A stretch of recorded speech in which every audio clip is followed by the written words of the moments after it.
The United States and the European Union are acting so surprised that the Syrian regime has allowed killing of innocent civilians in Syria, even though the people who run Syria now, after the overthrow of Bashar Al-Assad, are known al-Qaeda terrorists. The State Department has long since known that. We are not surprised, and neither is Kevork Almassian, our next guest. He is an Armenian Orthodox Christian who was born in Syria, award-winning journalist who has been warning about this on Redacted for more than 3 years. He joins us to discuss this violence that was easily foreseeable.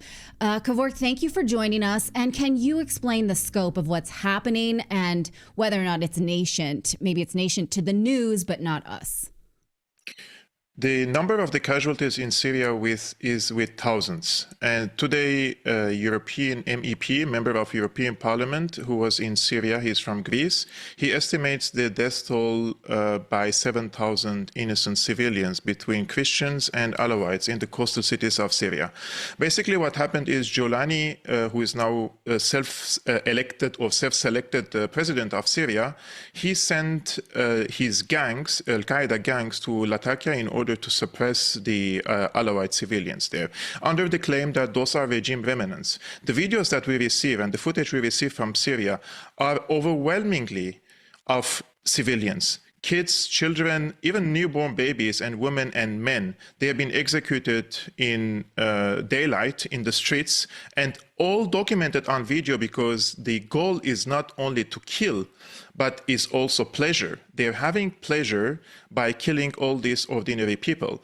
And we have warned about this for a long time, because we have cases in the past that we can build on and see on which side received all these weapons. Basically, they are Al-Qaeda affiliates. The leader of this group is the founder of the Al-Qaeda offshoot in Syria. He was the partner of Abu Bakr al-Baghdadi. He used to send car bombs in Iraq in Shia neighborhoods in order to kill civilians. Therefore, we have a track record that we can build on.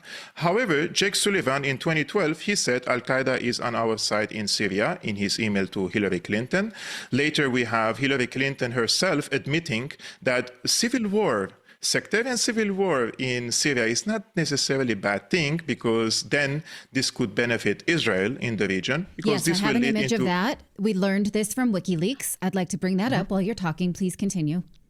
Yeah, and in this case, Hillary Clinton knew that this type of warfare that they have waged against Syria by giving all these weapons to the radical elements in the Syrian society and importing all these multinational Takfiri jihadi groups into Syria, this will lead eventually into mass murder of the religious and ethnic minorities, because the Takfiris do not see the Christians and the Alawites and the other ethnic and religious minorities as human beings. In their minds, once you open your eyes and you were born a Christian, they can kill you. This is in their ideology. Therefore, giving them weapons and then acting surprised and shocked that something like this happened. Imagine the audacity of the European Union, that they not only act shocked, but they blame the victims. They said this killing in Syria happened due to the Assad regime remnants. And not, like all these civilians who were killed. That's what they're calling them. They're saying that they're actively protesting on behalf of Bashar al-Assad. That doesn't look like the case to me. It looks like they're actively trying to live their lives. Can you explain that nuance, please?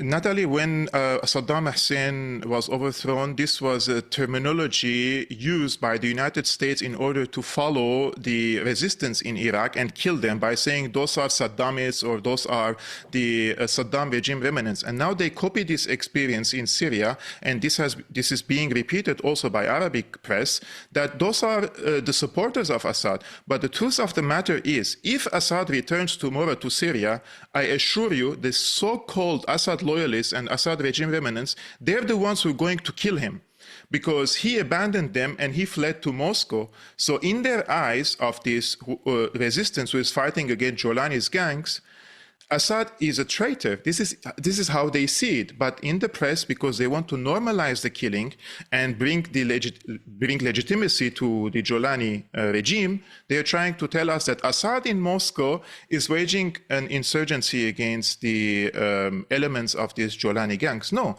Jolani kicked out the Alawites and the Christians from their jobs. People are poor and their people cannot even secure bread. So the people reach to the edge because they have lost their jobs. There is no any government support for them, and they're being persecuted now by this gang. So of course, those who used to be in the Syrian army in the past, they will try to defend their families. But if you watch the footage, have you seen one militant from the former Syrian army soldiers in this footage? They're killing civilians. They're going from one door to another, taking people out, first torturing them, humiliating them, and then killing them under the sunlight. This is very horrendous. And I just want to say one thing. If Tulsi Gabbard by any chance is watching, she knew about it and she told the truth about Syria. Yes. That's why they demonized her. That's why they called her, she's the Assad darling or something. She knew who are these groups. Which was what Barry Weiss called her, an Assad toady, a monstrous Assad toady. Yet Barry Weiss has said nothing, or any of these, so-called I don't know what we're going to call them. We're not going to give them a label. Have said nothing about the killing of these innocent civilians.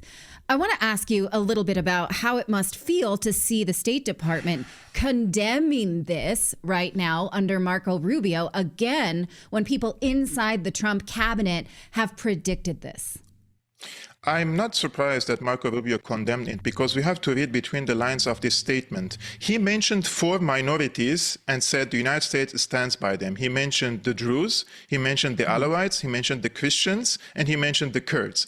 And those are the 4 ethnicities and religions that they want to create mini states for them in Syria.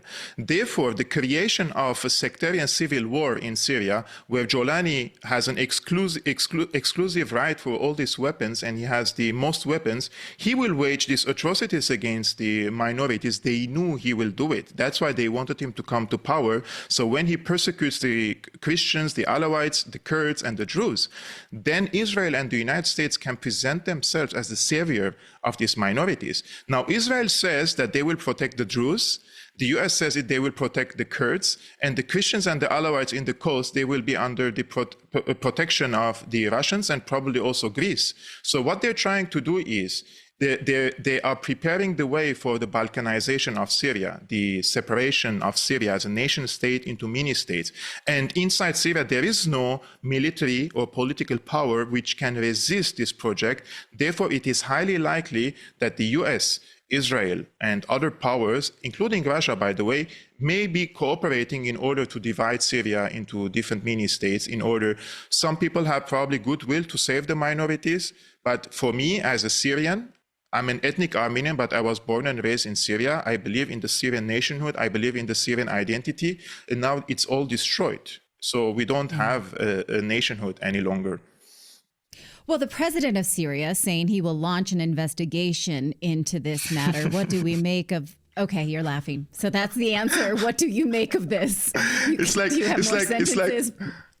like Israel says that they have formed an independent investigation to see about the tragic events that happened in Gaza. Have we received the results of these investigations after 1.5 years after atrocities? None, because people will forget about them. Netanyahu says that calling for an investigation makes you a deep state actor. Of course, and anti-Semite as well. So we have to be careful with our words when we speak about Benjamin Netanyahu. In this case, they know that when they form a committee, and it will take time for them to investigate, people will forget about it. New events will happen. It will erase the past atrocities. Those are all smokescreen.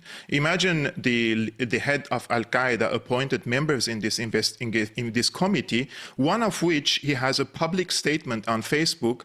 He is not criticizing the minorities, he's condemning the minorities few years ago, saying that they're waging war against the majority Muslim population. So in his rotten and very backward mind, he thought that the past year wars, which was a CIA engineered regime change war, was basically a war between minorities and the majority of Muslims. Therefore, the Muslims have to rule over them, which is this mindset that they want to establish a majority dictatorship over the minorities. This has nothing to do with democracy, but rather establishing a theocratic authoritarian regime headed by Jolani. Probably he will have control over Damascus, Aleppo, Homs, Idlib, but he already lost control on the rest of the country. No other sane people, civilized people, will accept to live under Jolani's rule in Syria. Now, in 2015, President Trump said, look, Assad may be protecting people there. We don't know who would be coming in. They could be worse. But we did know, because the Obama administration is the one that sold us this idea of arming moderates. Al-Nusra is an arm of al-Qaeda. So Americans should feel incredibly pissed off, I do, that we were fighting al-Qaeda in Afghanistan and arming them in Syria, and then pretend that we didn't think that this would happen. So can you please remind us what the tenets are of al-Nusra as an extension of al-Qaeda? I'll get you out of here on this. Actually, just interestingly, that Abu Muhammad al-Jolani ended up in an American prison, CIA-led prison in Iraq in 2003 or 5, alongside Abu Bakr al-Baghdadi, and then they released him only the same year when the war started in Syria, and then sent them both to Syria, one of which created ISIS and the other one created Nusra. In 2012, Obama knew when he put his signature on Operation Timber Sycamore, which is a covert CIA operation in Syria for the regime change, he knew that they are arming radical Islamist elements in Syria. The Defense Intelligence Agency has given him the report telling him that the driving force behind the insurgency in Syria are the Al-Qaeda and Muslim Brotherhood jihadists. And he knowingly put his signature on the operation, hence giving $1 billion per year weapons and ammunition and training to these jihadists in Syria. And this is only the CIA program. Then we have in parallel the Pentagon also trained separately $500 million worth of program to all these jihadists in Syria. And then we have the regional countries. Qatar spent tens of billions of dollars in arming them. Saudi Arabia, Turkey, Israel, which now pretends to come as a savior for the minorities.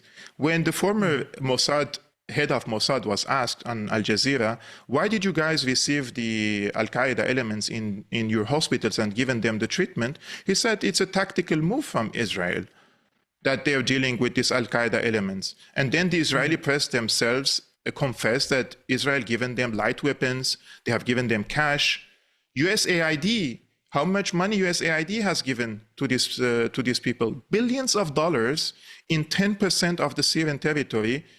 All this money went into one place, which is the one small governorate where this Jolani used to control.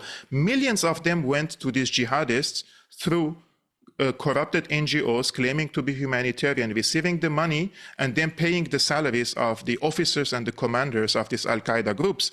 It's a complete sham. It's a complete lie, Natalie, yes, that they have sold to the American people. Now we lost our country and the world has become a more dangerous place, because if this example is copied in the Middle East, what kind of message they are sending to the rest of the Arab people and the Muslim people in the Arab world? That in order for you to come to power, you have to become one of these Al-Qaeda elements and remove your previous regimes, and for you to conquer and become to power. And then they will normalize it, you know. This is very dangerous precedent, what's happening in Syria. Definitely. Well, you've been warning about this. We always appreciate your voice on this matter. You can follow Kevork at Kevork Almasian on X, as well as he's the host of Syriana Analysis, same tag. So thank you so much for your time. I really appreciate you talking to us as this news story comes to a head. Thank you very much, Natalie, for the opportunity.